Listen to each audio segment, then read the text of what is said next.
ఏం చేస్తున్నావు? పీతలు చేస్తున్నావా? స్వీటీకా? అవునా, థ్యాంక్స్ అమ్మమ్మ. వంట స్టార్ట్ చేస్తావా? చేసానమ్మా. మరి ఇందులో ఏమేమి వేసావు? ఉల్లిపాయ, పచ్చిమిరపకాయ, సాల్ట్, పసుపు. ఇప్పుడేం వేస్తున్నావు? అల్లం వేసావా? పీతల కూర రెడీ. దీన్ని ఎంతసేపు వేపించాలి? ఒక 5 నిమిషాలు మగ్గాలి. బాగా గోధుమ కలప వచ్చేదాకా మగ్గాలి.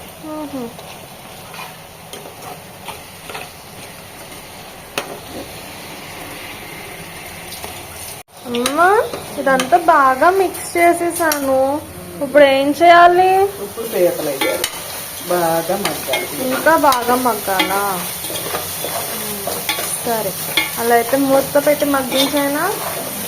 ఎంతసేపు మగ్గించాలి? 2 నిమిషాలు మగ్గితే ఉల్లిపాయ కలర్ మారిపోతుంది. అలా అయితే మూత పెట్టేయచ్చు. ఇప్పుడు ఇప్పుడు ఏం చేస్తున్నామమ్మా? పీతలు వేస్తాం. ఇది వేసాక 2 నిమిషాలు మగ్గాలి.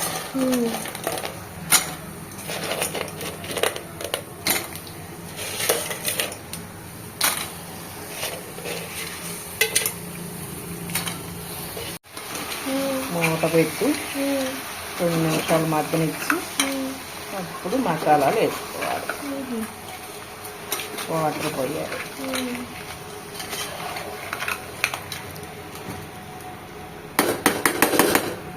అప్పుడు ఒక 10 నిమిషాలు ఉడకనిచ్చి తీసుకుంటే పీతల కూర రెడీ. మూత తీసేయాలి. పీతలు శుభ్రంగా మగ్గినవి. ఇప్పుడు కారం వేస్తున్నాను. ఎన్ని టీ స్పూన్స్ వేస్తున్నావు? 3 స్పూన్. 10 పీతలు అయ్యి. ఓకే, క్వాంటిటీని బట్టి చేసుకోవాలా? వాటర్ వేస్తున్నా. బాగా కలుపుకోవాలి. వాటర్ వేసుకుని ఇంకా అర లీటర్ నీళ్ళు వేసా. బాగా మ్యారినేట్ చేయాలి. బాగా మిక్స్ చేయాలి. కారం పట్టాలి. అన్నిటికి కారం పట్టేలాగా తిప్పుకొని మూత పెట్టి 10 నిమిషాలు ఉడకబెట్టాలి. అప్పుడు మసాలా స్మెల్ ఇప్పుడు వచ్చేస్తుంది అమ్మమ్మ. టేస్ట్ చూడాలని తొందరగా ఉంది. 10 నిమిషాల్లో రెడీ అవుతుంది. వేస్తున్నామమ్మ. దేనికి?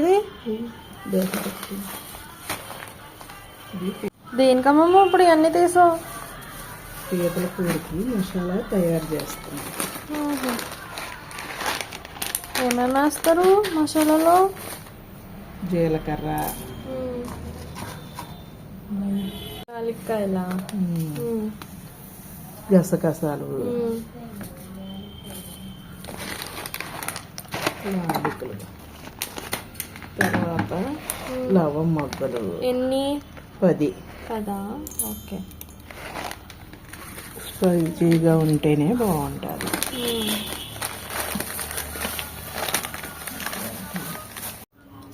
ఇంకా ఒక 2 అంగుళాలు దాల్చిన చెక్క,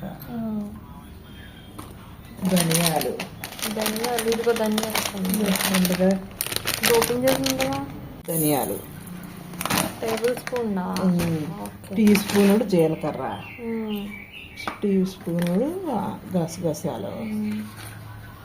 మసాలా తయారు చేసుకోవాలి. పొడి కింద అయిందమ్మమ్మ. వాటర్ పోసి మిక్సీ పట్టాలో? సరే. పేస్ట్ పట్టిన తర్వాత ఆ పేస్ట్ని కర్రీలో వేసి ఒక 5 నిమిషాలు మగ్గనివ్వాలి. 5 నిమిషాలు మగ్గాక కట్టేస్తే పీతల కూర రెడీ. ఇది మా మనవలకి చాలా ఇష్టం. ఓకే, మా మనవాళ్ళు